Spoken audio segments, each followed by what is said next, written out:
नमस्कार, मैं हूं अरविंद तिवारी और यह है डीजीआना न्यूज़ का विशेष कार्यक्रम कही अनकही। इस कार्यक्रम में हम बात करते हैं सियासत की, नौकरशाही की, न्यायपालिका की और खेल जगत से जुड़ी कही अनकही खबरों की। ये खबरें तो रहती है लेकिन न अखबारों के पन्नों पे आपको दिखती है, न न्यूज़ चैनल्स के स्क्रीन पे कहीं अवतरित होती है। लेकिन इन घटनाक्रम के बारे में जानने की लोगों में बहुत जिज्ञासा रहती है कि आखिर ऐसा क्यों हुआ या आखिर ऐसा क्यों होने वाला है, या जो हुआ है उसमें अंदर की कहानी क्या है। तो इसी कार्यक्रम को लेकर मैं यहां हाजिर हूं। इस कार्यक्रम की इस बार शुरुआत हम करेंगे कांग्रेस के चिट्ठी कांड से। कांग्रेस में इन दिनों भूचाल आया हुआ है और कांग्रेस के दिग्गज नेताओं ने जो चिट्ठी पार्टी की राष्ट्रीय अध्यक्ष को लिखी थी वो बड़ी चर्चा का विषय है। इसको लेकर कांग्रेस वर्किंग कमेटी में भी काफ़ी घमासान हो चुका है। लेकिन हमारे लिए यह इसलिए प्रासंगिक हो गया है कि मध्य प्रदेश के कांग्रेस नेता, और जो नेता से ज़्यादा एक अच्छे वकील और सामाजिक कार्यकर्ता के रूप में अपनी पहचान रखते हैं, विवेक तन्खा, उन्होंने भी इस चिट्ठी पे दस्तखत किए हैं। विवेक तन्खा जो हैं वो राज्यसभा के सदस्य हैं और इन दिनों कांग्रेस के केंद्रीय नेतृत्व के भी काफ़ी नज़दीक माने जाते हैं। तो ऐसा माना जा रहा है कि इस चिट्ठी पर गुलाम नबी आज़ाद और कपिल सिब्बल के सम्मान में दस्तखत करके विवेक तन्खा ने अपने को परेशानी में डाल लिया है। एक निर्विवाद नेता विवादों में आ गया है और इसका असर मध्य प्रदेश की कांग्रेस राजनीति पर भी पड़ने वाला है। हमने ये देखा है पिछले 3-4 साल में कि विवेक तन्खा मध्य प्रदेश की कांग्रेस राजनीति में समन्वयक की भूमिका में काम कर रहे हैं। पार्टी के बड़े नेताओं, वरिष्ठ नेताओं और पार्टी की नई पीढ़ी के नेताओं के बीच में कोई समन्वयक की भूमिका में है।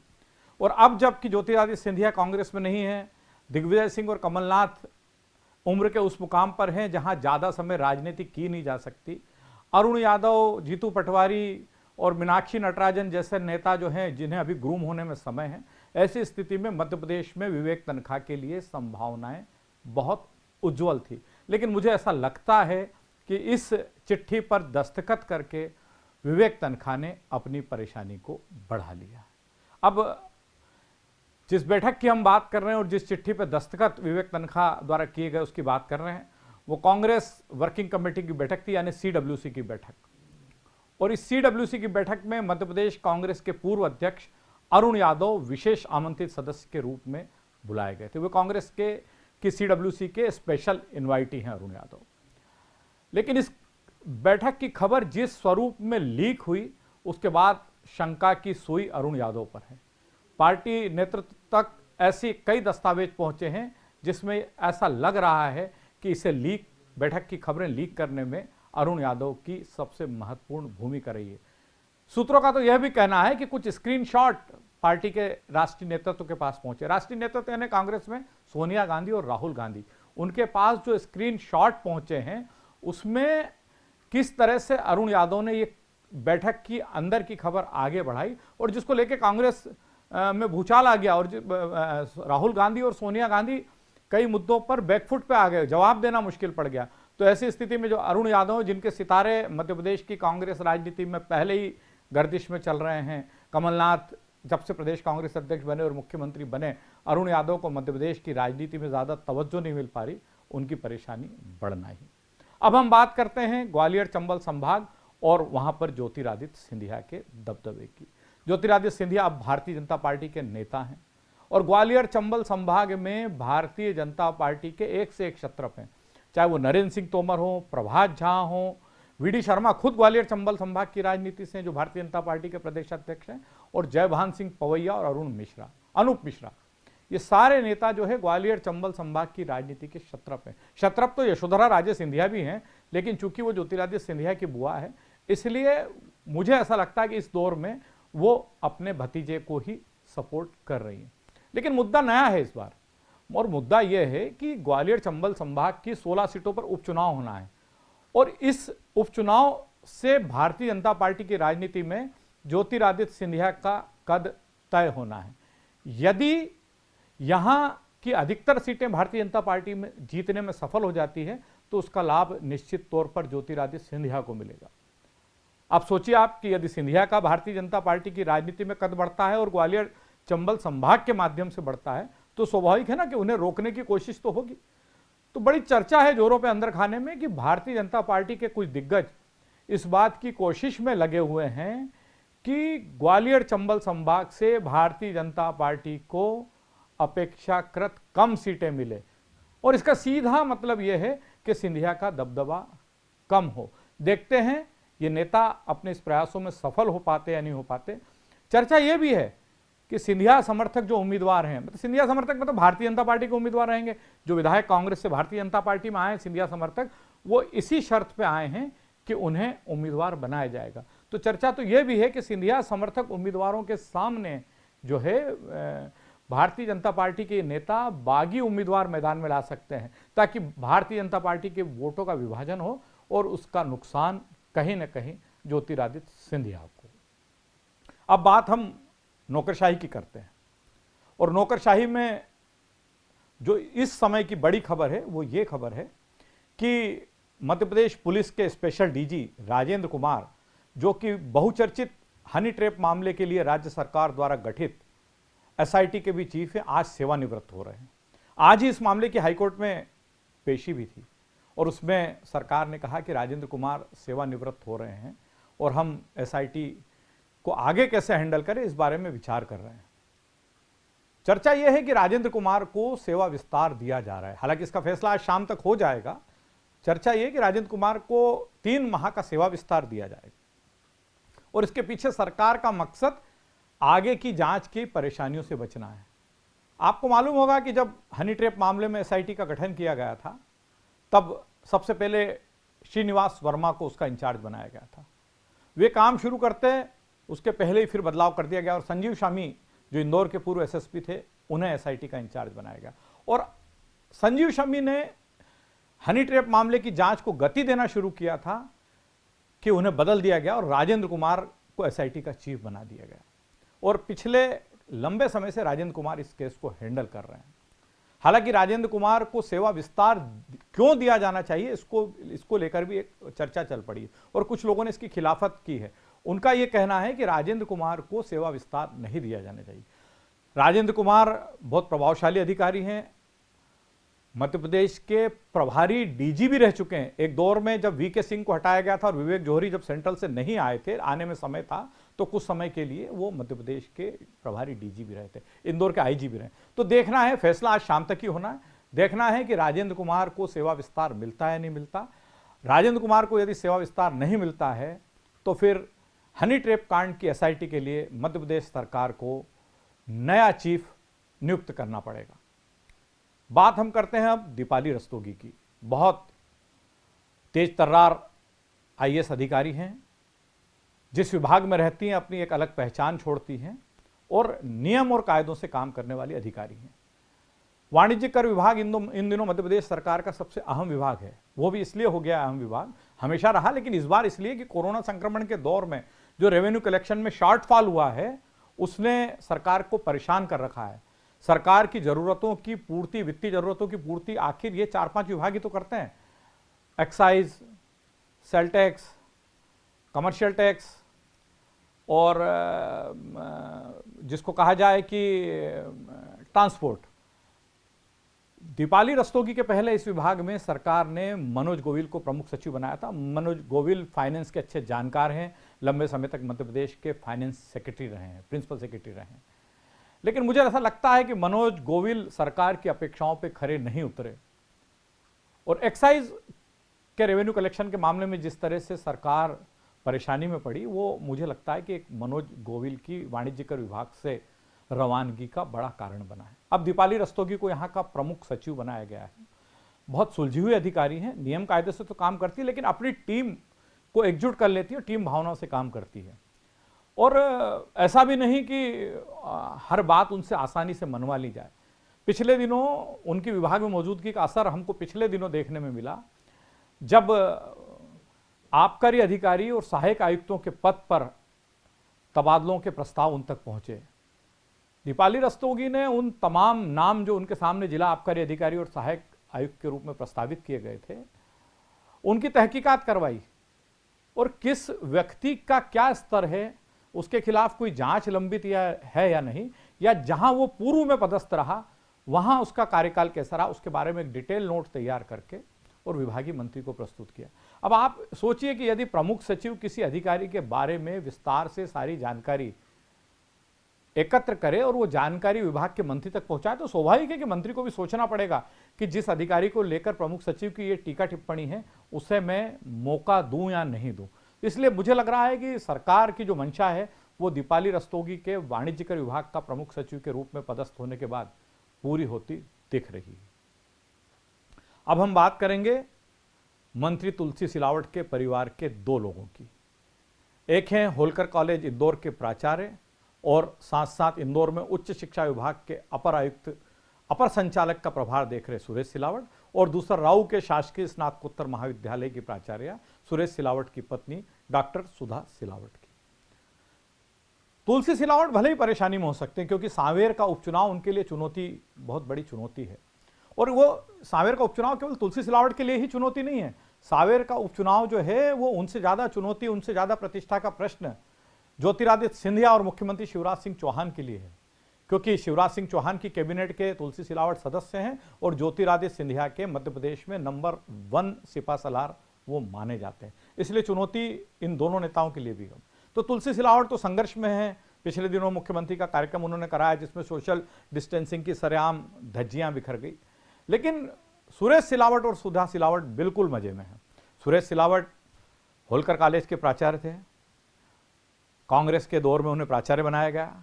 भारतीय जनता पार्टी की जैसे ही सरकार बनी और उसमें भी तुलसी सिलावट कैबिनेट मंत्री के रूप में थे, तो सुरेश सिलावट के पास अपर संचालक उच्च शिक्षा का भी दायित्व आ गया। मतलब वो इंदौर पूरे संभाग के प्रभारी हो गए उच्च शिक्षा के मामले में, सारे कॉलेजों के नियंत्रणकर्ता हो गए। उसके बाद सुरेश सिलावट और सुधा सिलावट को विश्वविद्यालय की कार्य परिषद, जो कि विश्वविद्यालय के संचालन की सबसे सर्वोच्च निकाय मानी जाती है, सर्वोच्च परिषद मानी जाती है, उसमें प्राचार्य कोटे से सदस्य मनोनीत कर दिए गए दोनों। और अब इन दोनों का नाम देवी अहिल्या विश्वविद्यालय के कुलपति पद के लिए भी चर्चा में है। कुलपति बन पाते हैं या नहीं बन पाते सुरेश सिलावट, इसका फैसला तो बाद में होगा, लेकिन जहां तुलसी सिलावट फिर विधायक बनने और अपना मंत्री पद बरकरार रखने के लिए संघर्ष कर रहे हैं, उसी दौर में सुरेश सिलावट और सुधा सिलावट के मजे ही मजे हैं। परिवहन विभाग बड़ा चर्चा में है। जब से मधु कुमार परिवहन आयुक्त पद से हटे उसके बाद से लगातार परिवहन विभाग चर्चा में है और हमेशा रहता परिवहन विभाग चर्चा में। और परिवहन विभाग का जो एक शब्द है सिस्टम, वो तो हमेशा बड़ा चर्चा में रहता ही है। बात परिवहन विभाग की करते हैं। यहां पर एक निजी सहायक हैं, इनका नाम है सत्यप्रकाश शर्मा। कहने को ये निजी सहायक हैं, लेकिन ये राजपत्रित अधिकारी का दर्जा प्राप्त है और कहा यह जाता है कि सत्यप्रकाश शर्मा की मंशा के बिना परिवहन विभाग में पत्ता भी नहीं खड़कता है और जिस अधिकारी की उनसे पटती नहीं है उसके परिवहन विभाग में बुरे दिन शुरू हो जाते हैं। तो सत्यप्रकाश शर्मा के इर्द गिर्द इन दिनों परिवहन विभाग चल रहा है। वो अपनी उंगलियों पे परिवहन विभाग को नचा रहे हैं। मंत्री गोविंद राजपूत जो है वो जैसा सत्यप्रकाश कहते हैं उसका अनुसरण करते हैं, उनकी बात को मानते हैं और अघोषित ओएसडी हैं, वो ऑफिसर ऑन स्पेशल ड्यूटी इस भूमिका में है। कहने को निजी सहायक है, लेकिन अघोषित तौर पर वो ओएसडी की भूमिका में हैं। मुकेश जैन जो नए परिवहन आयुक्त हैं वो बिल्कुल अभी इस विभाग के लिए नए हैं, वो विभाग को अभी समझ ही रहे हैं। तो ऐसी स्थिति में सत्यप्रकाश शर्मा की तूती बोल रही। और फिर जब से मधु कुमार जिस तरीके से परिवहन आयुक्त पद से विदा किए गए तो सत्यप्रकाश शर्मा का वजन और बढ़ गया। उनके दरबार में परिवहन निरीक्षक, उप निरीक्षक, आरक्षक, प्रधान आरक्षक की भीड़ रहती है और कहा जाता है कि इन लोगों की पदस्थापना जैसा वो चाहते हैं वैसा ही होता। चर्चा तो इस बार यह भी है और बड़ी जोरों से और परिवहन विभाग के लोगों के बीच में ही चर्चा है, जो वल्लभ भवन तक गूंज रही है कि इन दिनों मध्य प्रदेश के 4 परिवहन बैरियर जो है वो सत्यप्रकाश शर्मा चला रहे हैं। परिवहन बैरियर जो है मध्य प्रदेश के, वो सरकार के लिए राजस्व संग्रहण का एक बड़ा माध्यम होते हैं और इन बैरियर्स पर हर 6 महीने में परिवहन विभाग के अलग अलग अफसरों की ड्यूटी लगती है। लेकिन वहां किसे पदस्थ किया जाए, कौन कितने समय रहेगा, कैसा रोटेशन चलेगा, ये सब इन दिनों तय हो रहा है सत्यप्रकाश शर्मा के माध्यम से। हम फिर भोपाल को लौटते हैं। सुधीर शाही मध्य प्रदेश पुलिस के बहुत वरिष्ठ अधिकारी, और अलग अलग भूमिकाओं में हम उन्हें देख चुके हैं और हर भूमिका के साथ उन्होंने बड़ा न्याय किया है। लेकिन इन दिनों जिस कमरे में सुधीर शाही बैठते हैं उस पर सबकी निगाहें हैं। आखिर क्यों? ऐसा क्या है कि इस कमरे पर सबकी निगाहें हैं? कौन शख्स है जो यहां आता जाता है और सबकी निगाहों में है? मैंने सवाल अपने श्रोताओं के लिए, अपने दर्शकों के लिए छोड़ा है कि जरा आप भी पता लगाइए कि आखिर वो कौन शख्स है जिस पर सबकी निगाहें हैं और जिसकी सुधीर शाही के कमरे में मौजूदगी लोगों को खल रही है, चर्चा का विषय बनी हुई है। अब हम बात करते हैं सज्जन वर्मा के उस ट्वीट की जिसमें उन्होंने गुलाम नबी आज़ाद और कपिल सिब्बल को आड़े हाथों लिया। आपको मैं याद दिलाना चाहूंगा कि कुछ दिनों पहले जब कांग्रेस वर्किंग कमेटी की बैठक होना थी तो मध्य प्रदेश के पूर्व मुख्यमंत्री और कांग्रेस के दिग्गज नेता कमलनाथ ने एक बयान जारी किया था और कमलनाथ ने कहा था कि मैं कांग्रेस में 5 पीढ़ियों को देख चुका हूं, पांच दिग्गजों को नेतृत्व करते देख चुका हूं। उनका कहना सही भी था। उन्होंने इंदिरा गांधी को देखा, उन्होंने राजीव गांधी को देखा, उन्होंने प्रियंका गांधी को देखा, सोनिया गांधी को देखा और राहुल गांधी को देखा। 5 नेताओं को कांग्रेस की राजनीति में देख चुके हैं, गांधी नेहरू घराने के। तो उन्होंने कहा था मेरा सब मानना है कि अब इस समय कांग्रेस जिस हालत में है, सोनिया गांधी को ही पार्टी का नेतृत्व करना चाहिए। यह उन्होंने उस दौर में कहा था जब गुलाम नबी आज़ाद और कपिल सिब्बल की अगुवाई में कांग्रेस के 20 से ज्यादा दिग्गज नेताओं ने पार्टी में आंतरिक लोकतंत्र की बात उठाते हुए कहा था कि पार्टी में चुनाव होना चाहिए, हमें अपना अध्यक्ष चुनना चाहिए। इस मुद्दे पर कांग्रेस कार्य समिति में काफी बवाल भी मचा था। सज्जन सिंह वर्मा कमलनाथ के खास सिपा सलार हैं। जब कमलनाथ मुख्यमंत्री थे तब भले ही सज्जन सिंह वर्मा की तूती न बोली हो, लेकिन इन दिनों तो सज्जन सिंह वर्मा की तूती बोल रही है। सज्जन सिंह वर्मा ने गुलाम नबी आज़ाद और कपिल सिब्बल को आड़े हाथों लेते हुए कहा था कि आप पार्टी में चुनाव की बात कर रहे हैं। उन्होंने गुलाम नबी आज़ाद से सवाल किया था कि आप बताइए कि आप पार्टी में महासचिव के पद पर रहे, क्या आप निर्वाचित महासचिव थे? आप पार्टी में युवक कांग्रेस के राष्ट्रीय अध्यक्ष सालों रहे, तो क्या आप निर्वाचन के माध्यम से बने थे? कांग्रेस में अधिकांश मौकों पर मनोनयन से ही नेता पदों पर विराजते हैं, आप भी उसी का एक हिस्सा हो। उन्होंने ये भी सवाल खड़ा किया था कि क्या जगत प्रकाश नड्डा या अमित शाह या और दूसरे नेता भारतीय जनता पार्टी के अध्यक्ष बने तो निर्वाचन प्रक्रिया के माध्यम से अध्यक्ष बने थे? हालांकि भारतीय जनता पार्टी में अध्यक्षों का जो निर्वाचन है वो चुनाव प्रक्रिया के माध्यम से होता है। वो चुनाव प्रक्रिया भले ही कागजों पे संपन्न हो जाती हो, लेकिन चुनाव उससे नाम तो दिया जाता है। लेकिन उन्होंने गुलाम नबी आज़ाद पे सवाल खड़े किए थे। उसके बाद उन्होंने कपिल सिब्बल से कहा था कि आपको पार्टी ने इतनी बार मनोनयन का, इतने कई पदों पर मनोनयन का मौका दिया, तब आपने निर्वाचन की बात क्यों नहीं उठाई थी? आज चुनाव की बात आखिर क्यों हो रही है? ये बात उन्होंने सज्जन वर्मा ने कही। निश्चित तौर पर चूंकि वो कमलनाथ के सिपा सलार हैं, कमलनाथ ने जो मुद्दा उठाया सोनिया गांधी के पक्ष में और जिन नेताओं ने सोनिया गांधी की खिलाफत की, तो सज्जन वर्मा ने उन्हें आड़ों हाथों लेकर ये बता दिया है कि कमलनाथ और सज्जन वर्मा के तार कहां जुड़े हुए हैं, कैसे जुड़े हुए हैं। हम अब बात करते हैं खेल की, और इंदौर के लिए बड़ी अच्छी खबर आने वाली है। जैसा कि आपको मालूम है कि क्रिकेट कंट्रोल बोर्ड में तो इंदौर के अनंत वागेश कनमड़ीकर सेक्रेटरी रहे, उसके बाद संजय जगदाले सेक्रेटरी रहे, और क्रिकेट की राजनीति में मध्य प्रदेश के अनेक लोगों को अच्छा मौका मिला। लेकिन इस बार ऑल इंडिया टेनिस एसोसिएशन में मध्य प्रदेश को बहुत अच्छा मौका मिल रहा है। इंदौर के अनिल धूपड़ जो लंबे समय से टेनिस से जुड़े हुए हैं, टेनिस के खुद बहुत अच्छे खिलाड़ी रहे और एमपी लॉन टेनिस एसोसिएशन के अध्यक्ष और जनरल सेक्रेटरी सालों से रहे। और ऐसा कहा जाता है कि टेनिस का जो पूरा एसोसिएशन है, एमपी लॉन टेनिस एसोसिएशन, वो उसमें जैसा अनिल धूपड़ चाहते हैं वैसे ही तय होता है। अनिल धूपड़ अब all India lawn tennis association के सेक्रेटरी जनरल होने जा रहे हैं। नामांकन दाखिल करने की प्रक्रिया पूरी हो चुकी है। जिस पद यानी सेक्रेटरी जनरल के लिए अनिल धूपड़ ने नामांकन दाखिल किया, उसके लिए किसी और व्यक्ति ने नामांकन दाखिल नहीं किया है, और ऐसी स्थिति में अनिल धूपड़ का निर्विरोध निर्वाचन तय माना जा रहा है। बस हमें इंतजार करना है 6 सितंबर का, जिस दिन ऑल इंडिया टेनिस एसोसिएशन की जनरल बॉडी की मीटिंग है और उसमें अनिल धूपड़ के नाम पर मोहर लग जाएगी। इस बार कहीं अनकहीं में बस इतना। अगले सप्ताह हम फिर मिलेंगे नई बातों के साथ, नई अंदाज में फिर आपसे मुखातिब होऊंगा। बहुत बहुत धन्यवाद।